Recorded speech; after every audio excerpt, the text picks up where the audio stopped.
Hello, friends. Welcome to the Case for Life podcast. I'm Scott Klusendorf, your host, president of Life Training Institute. I invite you to visit us on social media at scottklusendorf.com, caseforlife.com, and of course, prolifetraining.com, our Life Training Institute website. Would love to see you there because we want to equip you. There are resources there that will help you. Please visit us there for those resources. Want to take a minute before I dive into today's topic to tell you about an exciting new development we have. My course, the Case for Life course, is now online and you can join in and benefit from it. This is a 10-session course that walks you through pro-life apologetics from beginning to end. Here's exactly what you'll get if you take the course. Number one, you're going to know how to simplify the argument and bring clarity to it. Number two, you're going to know what the pro-life argument is and defend it persuasively. Number three, you're going to have a working knowledge of the worldviews that are driving the abortion debate so that you can engage those worldviews and help people who are struggling with those preconceived worldviews they bring to the table. Fourth, and this is very exciting to me, we take a deep dive into some of the big thinkers on the other side. You're going to learn what Peter Singer thinks, what Michael Tooley thinks, what Kate Greasley thinks, what David Boonin thinks, and you're going to learn how you can respond to the specific arguments that they're making. This is important because if we don't know who the people are driving thoughts on the other side, it's tough to know what to say when we engage these ideas at the street level.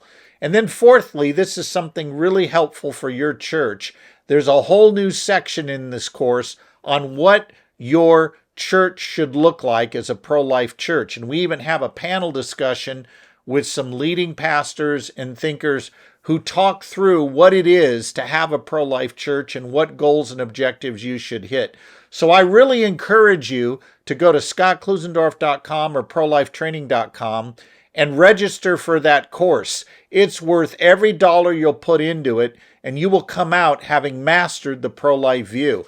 And if you think that's not important in a post-Roe culture, you have another thing coming. Our critics are getting nastier. They're trying harder to cancel the pro-life argument. You must be confident in what you believe, and this course is designed to do just that, help you be a confident, persuasive pro-life apologist.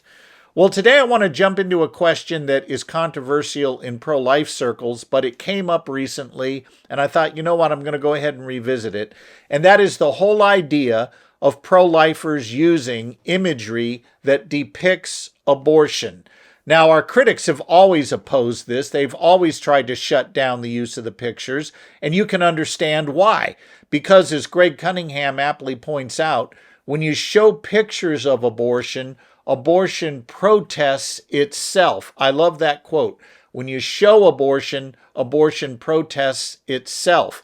And what he means is this, that in today's postmodern culture where people want to say there's no truth that can be known on moral issues, sometimes what we need to do is get past their cognitive thinking and go right to their moral intuition. Show the images that speak directly to what abortion is and bypasses all the excuses they might bring to try to nullify a pro-life argument. By the way, this is nothing new.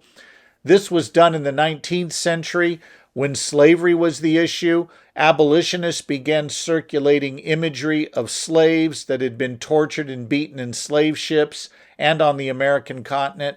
And both in England and in the United States, these early drawings of what slaves were going through when they were tortured and enslaved had a tremendous impact on the culture as a large and fueled the efforts to abolish slavery.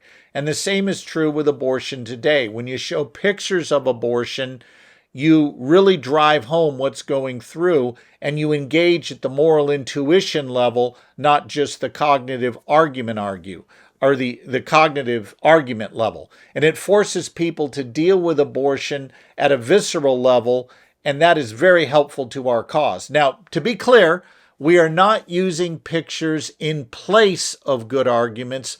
We're using pictures as valuable adjuncts to good arguments. For example, Nobody in their right mind would fault a university professor who showed imagery of the Vietnam War, for example, pictures of children, naked children running from a village that's just been accidentally napalmed. We've all seen those we've all seen those images, I should say, and nobody says, "Oh, you shouldn't be showing that. That's academically dishonest." No, we recognize immediately that these pictures convey truth in a way words never could. The same is true with World War II imagery. When you watch a documentary that shows bodies stacked like cordwood in a Nazi death camp, we don't say, "Oh, that's awful. How dare they show those pictures?" We say, "Hey, that's the brutal reality. We all need to see this." Movies like Schindler's List, Saving Private Ryan, Hacksaw Ridge, and many others are very gruesome, but they convey the truth of what went on historically in ways that no words ever could. And we readily recognize how important this is. Well, the same is true with abortion.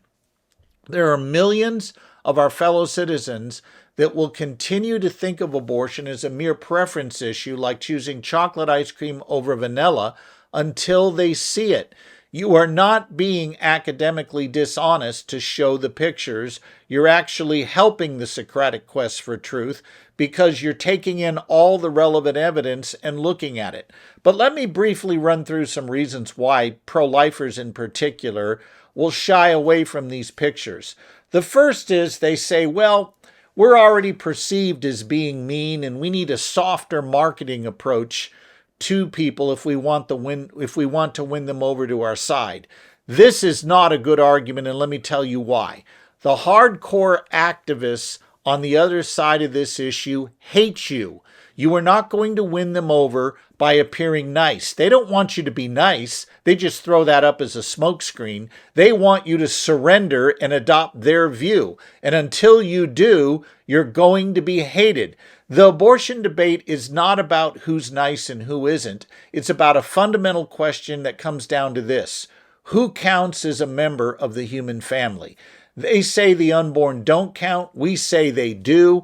And until we adopt their view, they're going to hate us. So let's be done with this marketing nonsense that somehow we're losing because we're not nice enough. No, we're losing because the culture disagrees with us on the fundamental issue that the unborn are one of us. And because they say they're not one of us, they hate those who argue that they are one of us. So don't be surprised at their rage. The second thing I would point out is some pro-lifers say, well, we don't want to use these pictures because they'll lay a guilt trip on men and women who've participated in abortion. This isn't an invalid concern. I get it. We don't want to unduly cause pain for anyone. But let's be honest here. The sin of abortion is not made okay by pretending it's not a problem or by covering up what's really at stake. What really matters is helping people see abortion for the sin that it is and then pointing them to the gospel that's found in Jesus as the only solution to their post-abortion guilt and pain. We don't do them any favors by covering up what abortion is. We do them a favor when we show them what it is and then lovingly say, guess what? You don't have to live with the condemnation of that. There is a Savior who came and died in your place. He bore the condemnation you deserve for the sin of abortion and every other sin you and I have done. And the good news of the gospel is that if your trust is in Him, you can find the forgiveness you need for the sin of abortion. We're presenting a cure, but that cure is only good news for people who fully understand the bad news of their own sin. Not just sin in the abstract sense, but sin in the concrete sense of, hey, I intentionally shed innocent blood, which the Bible forbids.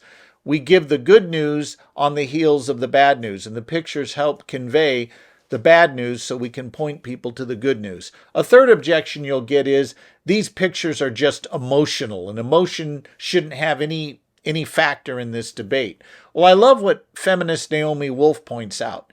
She is pro-abortion, she supports abortion, but she addresses the issue directly of pictures depicting abortion. She says, look, if these images are true, and she argues they are, she says we shouldn't exclude them as evidence because feminism at its heart should be about what's true. And if the pictures are true, we ought to look at them and acknowledge what abortion is, that it involves a real death, not an imagined death, a real death.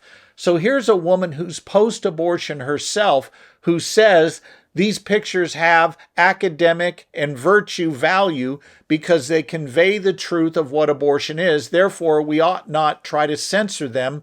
Let's look at them and be honest about what abortion is. Now, she goes on to argue for abortion in ways that I don't find persuasive, but I got to give her a salute for being honest about the evidence. Yes, we should look at all of the evidence.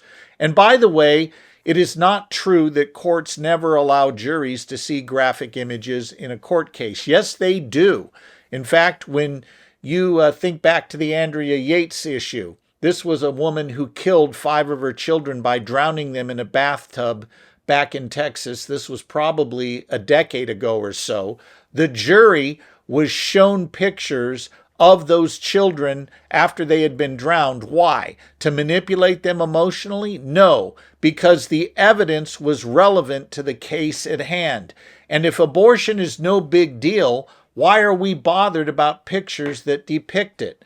Others will come along and say, well, those pictures are fake. And here's my question I always put to them. If these pictures of abortion that I'm showing are fake, what do real abortion pictures look like? In other words, you can't accuse me of showing fake pictures if you have no idea what real ones look like. And I've never gotten a satisfactory response to that. So when it comes to showing the imagery, you are not substituting emotion for reason. You are not engaging in something that's designed just to make people feel bad. Yeah, it makes them feel bad, but so that we can point them to the solution that will make them feel better, the gospel. And we're not doing this in a way that's just manipulative emotionally. No, what we're doing is we are conveying the truth. And if we are committed to the Socratic quest for truth, we should pursue all the evidence, even that which we find distasteful. That's why we use pictures. I say more about that in the course, and I hope again that you will go to scottklusendorf.com or prolifetraining.com and register to take the course. I promise you, after 10 weeks, you will have mastered the pro-life position and you will be equipped to engage a skeptical culture in ways you weren't before. I hope I'll see you on the course, and I look forward to seeing you the next time we join.